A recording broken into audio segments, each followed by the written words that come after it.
back, the three-time champ, Danny Green, in the house. The recently retired. Yeah. It's like official now. It is. Have you, first of all, I'm sure that's the very difficult decision, but have you regretted it all yet? It wasn't that difficult. Okay. I think once mentally you've accepted it and you're at peace with it, you know, no, I have not regretted it. All right. It's a different league now, you know. And once I hit 37, the body started reacting differently. I'm playing pickup in the summertime and get a couple strains, and I'm like, yeah, I don't know if I want to keep. Don't have anything left to prove. That fire don't burn like it used to. Man, the recovery is a lot different now. Have you picked up like a hobby that you never would think you'd like? I'm a huge golfer and pickleball player. I thought pickleball is what I'm thinking about trying to do. Nah, just walking. I walk the dunes here and there. Walking? But I wanted just walk. The dunes? Oh, so you're still working out. A little bit. Not so. When I say it, it's not a consistent thing. Maybe a couple times a week, but not. How are you spending your time besides pickleball? Painting? Like, the little one, man. Oh, that's true. He's got a baby. He's only 14 months. It's a blessing, right? Because we're so used to hustle and bustle, being on a schedule, being so efficient with your time. Now you just wake up like, all right, well. Kick it with him, man. I got to figure something out, Let me give you a little secret. Golf. 6 hours off. I gotta find a swing. Yeah, I gotta find a swing. It is the ultimate time passer, Danny. I promise. And as an athlete too, you're competitive. You're gonna be horrible, and then you're gonna have this burn to like get better. Wait, you've never started to play golf? No. Interesting. That's shocking. It takes a lot of patience. I don't like playing things that I'm not good at. Yeah, it's. I know, but what if it turns out? What if? And hear me out. Turns out you're like a prodigy at golf. I feel like it's gonna take some. I gotta get a club that fits me. I gotta find a swing. It's gonna take some patience. It'll take like 2 years, but you will get good. You're an athlete. So that's patience. 2 years is patience. Somewhere Charles Barkley is like, it's not gonna just take 2 years. It's gonna take a little bit longer. He got rid of the yips though. He did. It took like 30 years. Top of the show, we discussed that Bronny's gonna. Expected anyways to get a couple minutes in Cleveland. How have you felt sort of about this whole thing? I mean, I like Bronny. We've all watched him grow up since he was a kid. I think he's a very great athlete. I think he could be a pro. I don't know if he is pro ready yet. How would I feel if I was other guys on that roster? I don't know if I'd be too happy about it. But like Cam Reddish, he was a guy that was playing a good amount early in the season last year. Obviously, different coaching, different staff this year. But I think he's very talented. So yeah, there's certain guys that I probably wouldn't be too happy about it. But I mean, JJ's done a phenomenal job. That's the thing too, is there was a lot of skepticism. I think we had some as well when JJ did get the job. Are we all changing our minds on that now? Are we good? I never thought it was gonna be like I kind of knew JJ would be pretty decent. Yeah. I didn't think it was gonna be bad. I knew there'd be a lot of pressure, but he knows coaches can do but so much. It all starts and ends with Anthony Davis. You know what? I didn't think the team was going to be that good, and the pressure of being the Lakers head coach as a first head coach, I thought that might break him. But if you know JJ oozes with this arrogance and confidence where he can do anything, right? So the fact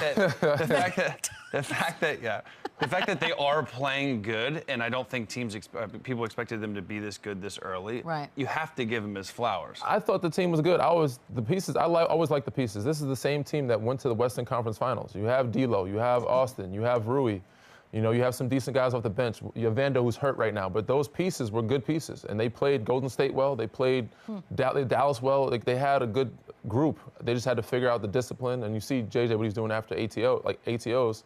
Yeah. He's got some good discipline. So he's got AD playing the way he should be playing. Keeps that up. It don't matter who you surround them with. They're gonna be solid. I was on the other side of it. I was just a little concerned. The only experience he had was coaching his kid at the rec. And, you sit down, you sit down having wine with Bron, and it's easy to chop up basketball in that scenario, but it's completely different when you're the head coach of the Los Angeles Lakers. So I had some concerns. I wasn't all the way sold. 4 games in, I love how fluid this offense is playing. I love the different looks. It's got AD in his bag. It looks like this is a scenario that he's going to be very successful in. So I'm sold. I like JJ as a coach. How much of that continuity that the Lakers have of that core with the Reeves, D'Lo, Rui coming back has helped the transition for him instead of adding a bit like the Knicks are struggling to find it? A huge amount. I mean, you guys have been there. And I think the first third of the season, maybe the first fourth of the season is the teams that have advantage are teams that have stayed together. The teams that are getting new pieces, they have to figure it out. They're behind the curve a little bit. The Minnesotas, the New York Knicks. You see Knicks get blasted by Boston. Boston has the same team back, so they're already ahead of everybody else. So the teams that have new faces, New Orleans getting DeJounte injuries. There's a list that goes on of different guys. OKC has pretty much the same group back. Memphis, they're a group that you left off your top 10 that I thought could be a really good team, but they had health issues and they got Marcus Smart. They didn't get a chance to figure that out. Zach Edey, another rookie who has ways to go to prove himself. But I think they're going to be one of the top teams in the West. But there's a lot of teams that are still figuring it out where those other teams are ahead of the curve. They don't have this first date feel where they already know each other. You know what I mean? Like there's no adjustment. Yeah, there's no adjustment period for these teams that bring back the same core. My only thing is it okay for the Lakers to just be okay? With a first round exit last year, is that satisfactory for the Lakers fan base? Is this team enough to be a contender? No. I think if they stay healthy with Anthony Davis, I think there could be a West. No, I don't believe you right team. now. You don't think that? Hold on, you're not saying it with like. I think they're right behind. Healthy when AD is playing where AD is supposed to play, they're right behind.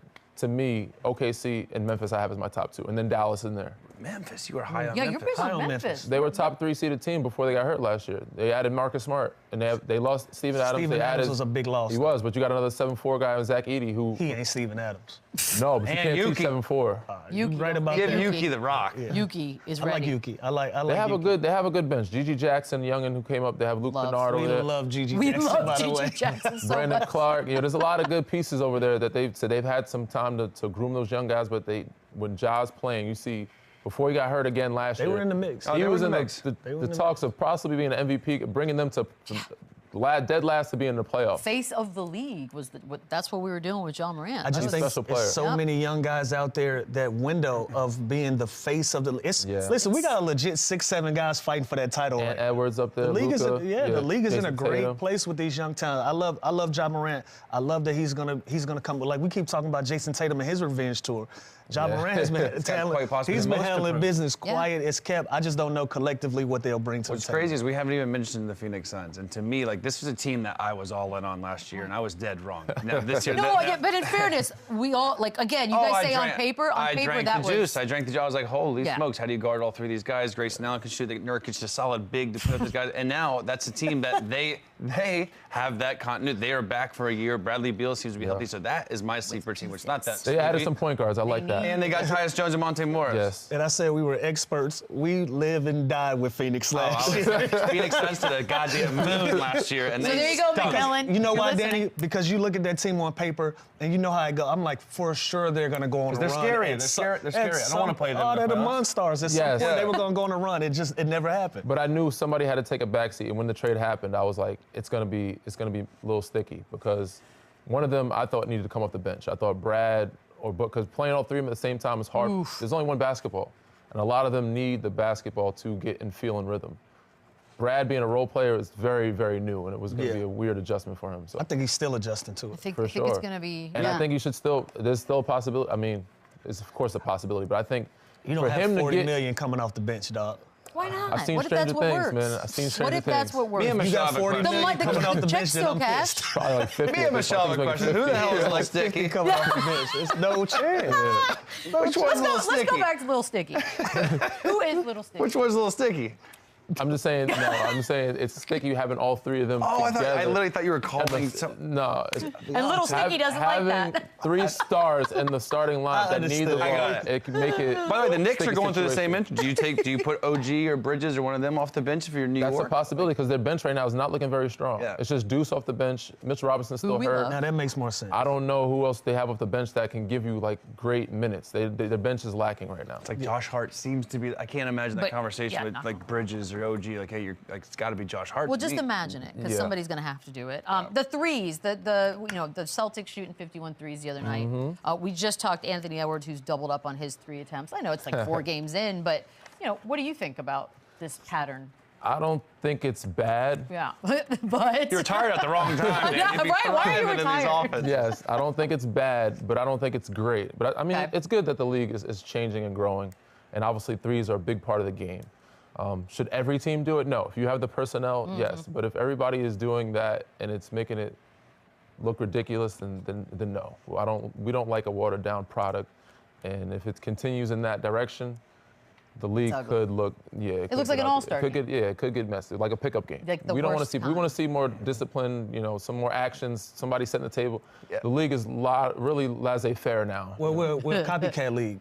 Yeah. We're a copycat league. You know, a lot of these analytic guys, they see the success that Boston has had with shooting so many jump shots and threes. You take that back to your guys, say, hey, we got to shoot more three-pointers to be able to compete with these guys. But if you don't have those guys, yeah, but listen, if you're playing a team that shoots, but check this out, Beadle, if you're playing a team that's shooting 63s, for you to even be successful, you can't trade 2s for 3s. You got to be able to match that. At least you 40, take that right? back, you take that back to your guys, and what happens is you create these teams that aren't playing how they would naturally play. Instead, they're playing to try to beat the team. Because those aren't once their you're strengths. once you're that marketer, you tailor-make your team to beat that team. There's also a different kind of three, right? There's an ISO, pull-up, bad early shot clock three versus a paint touch, swing, kick three. So there is those are good. We like those. There is a better three-point shot than another one. So it's a difference. Fair. When you see Anthony Edwards or these guys that are so good getting downhill and you see them settle, that's where I think coaches have a problem. A lot of coaches like paint touch, extra pass, swing to find the open man. If it looks planned, that's a higher efficient three-point shot than one of these ISO step back threes. But look how it's harming the personality of some of these teams, right? We watched the Timberwolves play the Mavericks last night. Transition three-pointer, Ant-Man misses it. They get the rebound and literally kick it up ahead to Kyrie Irving, who's cherry-picking because they don't naturally play like that. You don't even have anybody getting back. That's not even something that you've drilled in practice. Shot goes up, get back, get back. They don't play like that. They're a team that attack the rim. They give up a wide-open layup because they're playing outside of their bodies. I knew things were changing when we were playing, and I don't know if you guys did this, but the three-man weave, remember everyone going for the layup? Yeah. We started doing it where everyone shot threes instead of the layup, and I was like, holy shit. That's weird. Three-man weave since I was 5 years old would be layup. All jump shots. Now it's all jumpers that they practice. Somewhere in the middle, I'm sure, is the correct place. By the way, Joe Mazzulla has gone from weirdo we didn't understand to now he's like the most quotable dude in the league. Like I've completely turned my opinion on Joe Mazzulla. Last week it was we're all gonna die. I loved that. And now we got to bring fighting back into the league. Which, by the way, I was trying to think like who would we want to see fight because he referenced baseball and the clearing of the benches and all that. What'd you think about that one?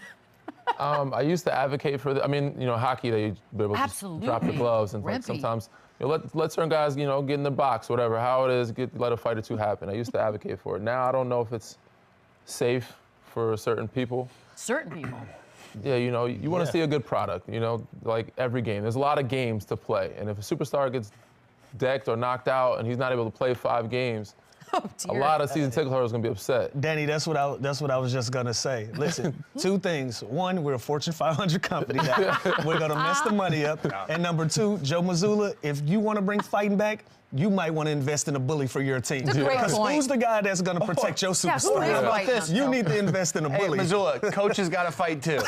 How about that? Oh, I like that. I'm with that. I'm okay with that. Like coaching that. staff Everybody or the all benches. in. Right. You know what I'm saying? Everybody all in. We like the that. non-playing guys, cool. I wouldn't mind a little bit more physicality. I wouldn't mind that they kind of relax on the trash talking. Allow these grown men to be grown men. It's more entertaining. But again, when you open that Pandora's box to some guys, it's always a guy that's going to take it too far. It's all fun and games to Isaiah Stewart beats the brakes off Jason Tatum. And then he's out. So it's always the one guy that's going to take it too far. That's my issue. Yeah. Are there enough dudes in this league, tough-wise, fighting-wise, that you would even make a Mount Rushmore? Oh, there's one we all know. Okay, For sure.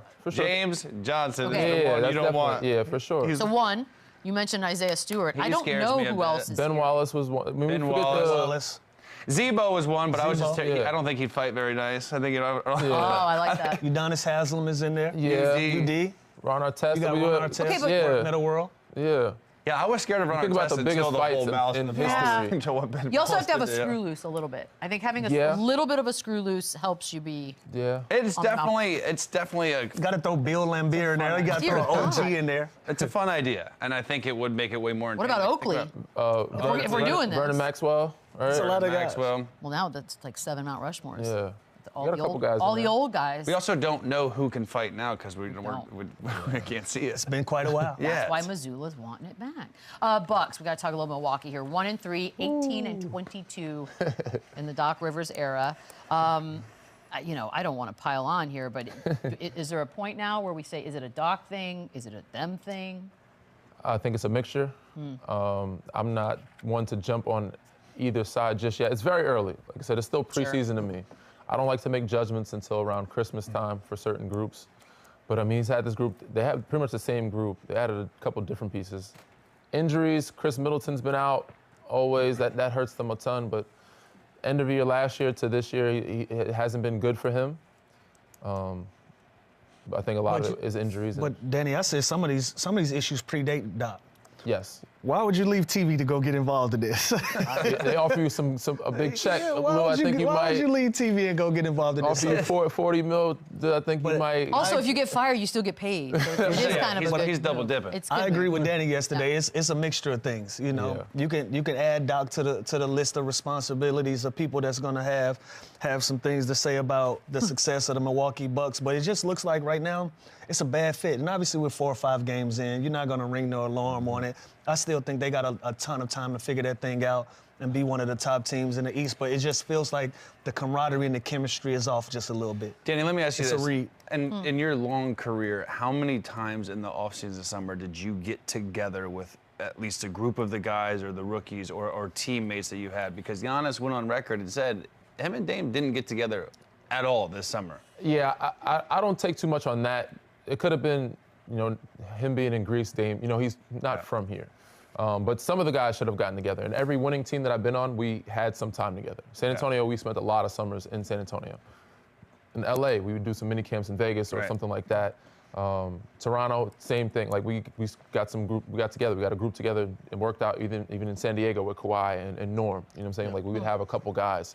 So I think it is important. But yeah, this is due to a lot of different factors, and it could be Doc, it could be injuries, it could be the players, them getting a little older, still figuring it out. But it's too early to say for me. Yeah. I feel like there's been in sports lately a lot of honesty. The Giannis comment in football, we got Anthony Richardson saying he was tired. And then we got Embiid. He got benched, probably. Yeah, I know. See, sometimes honesty doesn't pay. But Embiid was like, I'm not playing any more back-to-backs for as long as I live. I'm okay with that, but the start of the season is a little crazy to me. A little much. Yeah, I mean, you played the Olympics. That. You don't say that out loud. Just try one, and then it not go well, and then say you're done. Like I think the premeditated. We are professional. Yeah, you don't have to say it. By the way, they did get fined. Say that. I mean, they did get fined. I don't even think anyone asked him. He just said, "I'm done." They just offered it. They're under investigation right now. No, they got fined. No, they got 100K. fined. They did. Okay. Got fined 100K. Okay. Which is nothing. Yeah.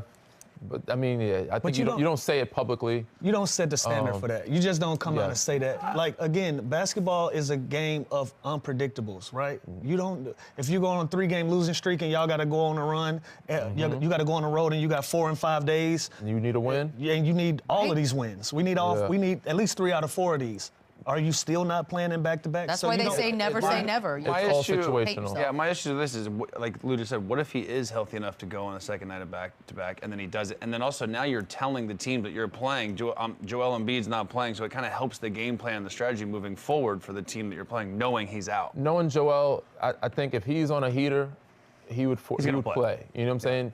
I think he was just saying this because he was in the mode of, I'm taking care of my body. Like, I'm going to do all the things that need necessary for me to be healthy in the playoffs. Yeah. And he said that, and it kind of got taken, I wouldn't say out of context, but it's like, you can't say that publicly, but it's like, yeah. Which is right, by the way. If he plays in a back-to-back in early December and then he misses the playoffs because of it, that is silly. He's in a no-win. You play in the Olympics, you don't start the season. That's a bad look. Like, these are all sort of things that come back. But he also didn't look healthy in the Olympics too this summer. Play the games that you are available. Yes. Whatever games those may be. That is your win. Don't put a limit on anything. You're already talking about a fan base who questions your availability as it is. So you don't come in and say, well, I'm not going to play in close to 20 of these games for the season. You don't do that. I don't get it because it's like, look, we have normal jobs, right? And if I feel kind of meh, I'm going to go to work because I don't know if I'm going to get really, really sick at some point in the year and actually need time off. Like, to just sort of take the time prematurely seems like a bad waste of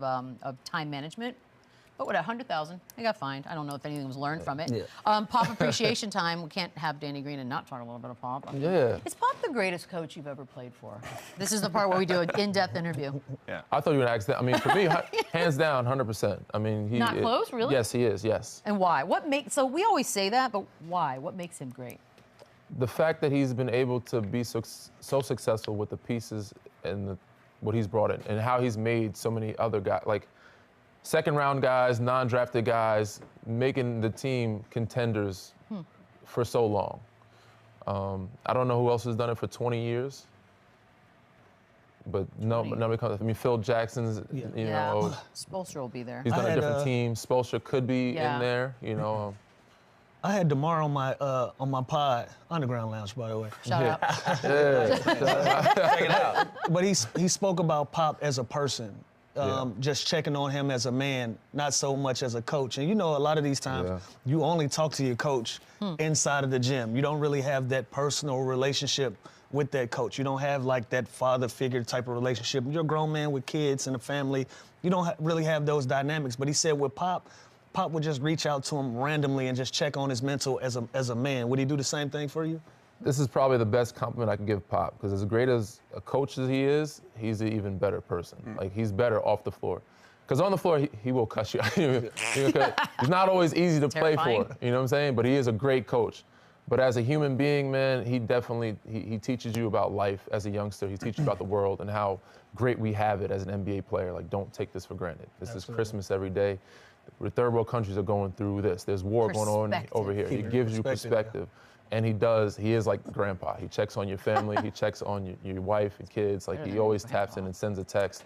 Even to this day, like, I talked to him. He waited till everything died down, but he reached out after retirement, sent a text, tapped in.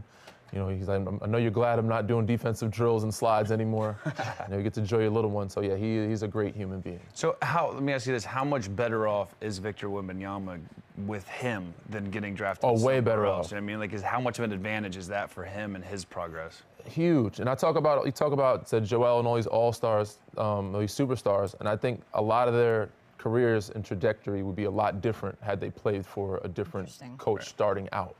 No disrespect to the coaches that have coached him, you know, Brett Brown, one of our guys, San Antonio guys. Absolutely. But it's hard to come into a situation and try to make somebody professional after seeing some unprofessional, you know, atmospheres. All right, we're gonna take a really quick break.